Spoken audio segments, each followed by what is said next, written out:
IFM News. Lokal. Idol Bernard Brescamen. Upat, dagiti agararamid, kaya dagiti nga gondaway, kaya dagiti kabarong nga viaduct, iti Pagudpud, Ilocos Norte. Dati timpaka mo, iti Department of Public Works and Highways, First Engineering District, babayin kining Engineer Glenn Miguel.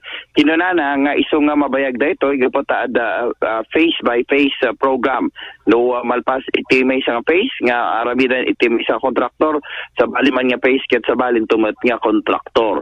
Dati ket gapoka dito, ket adu iti masapol nga matutukan tapno mas tatibtib care kaya may pasigurado nga mailipas na dito iti umabot iti frame when a work frame iti nadakamat nga proyekto. Daganda man ni Engineer Glenn Miguel. Dito bayad nang isubmitin ti regional office ti proposal. So parang nangalak na mariro parang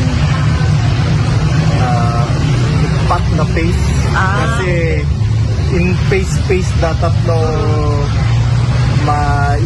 kumbaga nga may isang kontraktor na agaramid no pat nga phase so pat na kontraktor so sabay-sabay alam to kasi ang target is supposed to be completed before the end of the... But same budget, sir? Hindi. But malalaki yun. Parang tigpo 400 yata per phase.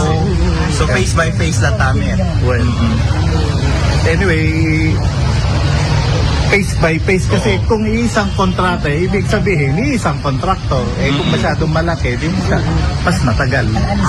So, ginawa nilang 4 phase at kung sakali i-award nila ng iba't ibang contract para sabay-sabay. Data is for 2026, sabalin to man ng 2027. So tayo na, well, gana malpas. The target is to be completed before the end of the president. Sir, mano sir, kay budget na overall na po?